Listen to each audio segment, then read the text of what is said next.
Wisconsin Congressman Paul Ryan joins us now in Studio 57. The House Budget Committee chairman, was the 2012 Republican vice presidential candidate. His new book is called The Way Forward, Renewing the American Idea. Congressman, welcome. Good morning. First, let's reflect on the president's interview last night with Steve Croft. Did you see it? I saw clips of it this morning. I was on an airplane when it aired last night. The thing that America rolls, do you agree with that? I do. I question the thing that comes into my mind is then why is he proposing a budget to devastate the Pentagon? Why is he proposing to shrink our Army to a level we haven't seen since pre-World War II, our Navy since pre-World War I, and our Air Force to a lowest level we've ever seen before? So, you know, the facts of his policies don't necessarily jive with what he's saying. I agree with what he said. Then I think we ought to have the kind of military that can do what he says we're capable or should be doing. The question that comes out of that interview also is the president suggesting that they underestimated, not he, but they underestimated the Iraqi soldiers and ISIS, yeah. And ISIS as well, the development of ISIS in Syria. I agree with that. I think that's right. But I also think there were a couple colossal mistakes in our Iraq and Syria policy that led to this emergence of ISIS. Not having a status as a force agreement in Iraq helped contribute to the disintegration of the Iraqi army.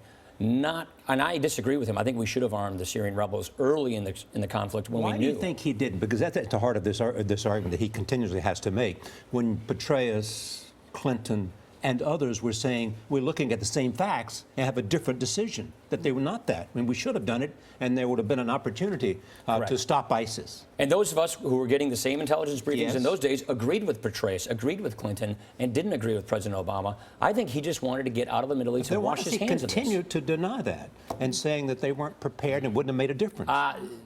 I think there are a lot of people in the administration who believe that we could have made a difference, should have done something different. And the military did want us to have a status of forces agreement in Iraq. There were ways about getting it. We actually have one right now without having the Iraqi legislature approve it. So we could have gotten a status force agreement, in my opinion, based upon the facts at the time.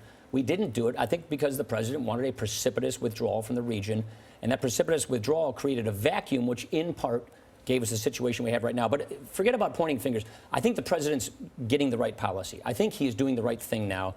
So those of us in loyal opposition, I want to be complimentary when I think he's making the right decisions, which I think he is making the right decisions now. But I also worry about the future of our military given the budget that he's proposing for it, and I think we need to redress that as well. So you're calling for greater engagement then in Iraq and Syria. You're saying you want boots on the ground. No, I think he's moved in the right direction now. So what I'm saying is I'm critical of past mistakes. I think he's recognized those. I think he's fixing those mistakes. But we should do whatever it takes to defeat ISIS, and we shouldn't be projecting to our enemies what we will not do. I don't know the answer to your question, Nora, as to whether or not we need boots on the ground. What I do know is we need to do whatever it takes to defeat this threat to our country, and we shouldn't be taking options off the table. Mm-hmm. And when you look at this situation, we're going to talk about your book, if you don't mind, Paul Ryan, The Way Forward. Fine by me. When you look at this situation, do you think, I wish that this was a job that we were doing, that the Republican Party was doing, that we were in charge? There are many moments where I look down at my feet and shake my head saying, I can't believe we lost. I wish we would have won because we would have done things a lot differently. Yeah, there are many moments where I see just that. And you talk about that a lot, Congressman, in your book, that you said in order for the Republican Party to save the country, some people don't think it needs saving, by the way, but you said the GOP has to change from within. What do you mean by that? We need to be a more inclusive, more aspirational party. We need to be a majoritarian party. And what I'm trying to articulate here is if you don't like the direction we are headed, which I don't, and many people agree with that, it's not enough to criticize. We need to propose alternatives. We need to say how we would do things differently. And we need to be a party that is inclusive, principled, and aspirational and capable of winning a majority of Americans. We can't have an electoral college strategy with a margin of error of one state, which is kind of what we're down to right now.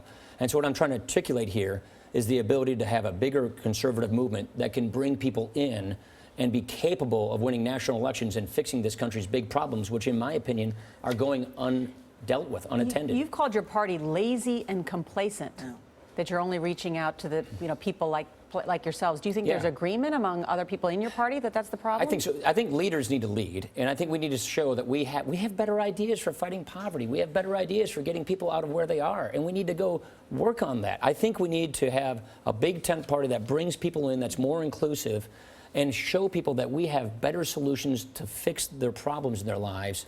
I would argue that we have a different philosophy, a different governing philosophy than the president's, and we need to show how we apply that philosophy an inclusive philosophy, one that uses first principles to actually get out of the rut people are in this country. And yes, I don't think the economy or the country is heading in the right direction. And who best can articulate those visions in the 2016 presidential election? We will find out. I don't know the answer to that question yet. What matters to me is that we get the policies right. What matters to me is that we offer people an alternative. Does it include you? It may. I don't know. Oh, No. You haven't made a decision yet. Correct. Well, some would say the timing of your book is a little suspicious, that it's a way of getting the people to know you. Suspicious. There's no coinky-dink, I don't think, Congressman, that is coming out now. Would you at least agree to that? That there is a strategy here? Well, the strategy is I want to do what I can to help produce a conservative movement that is inclusive, aspirational, and principled, and capable of winning a majority of American support. But you're I don't sharing want to things have another about your life. 2012. I want to have a 2016 where we can get this country on the right track, and then have elections where we actually give people a real choice, so that if and when we win that election, we have the mandate and the authority to actually get this country's problems solved. But you reveal in this book that your father was an alcoholic. We knew that he had died at an early age of a heart attack. You found your father when he died. Why didn't you reveal that before? I didn't want to do it in the middle of a presidential campaign. I just didn't think it was appropriate to get into those issues at that time. Yeah. And look, everybody goes through difficult knocks in life. And the point I'm trying to make is you can have these tragedies in your family, but you can bounce back from these things. You can pick yourself up and you can make the most of your life. And so I learned great lessons from these problems we had. And my family really bounced back. And I think it was an important story to share, but not in the heat of a presidential campaign. All right, 2016. Great to see you. Yeah, good I'm to see sure you. we'll see you again, Thanks for having Congressman me. Paul Ryan.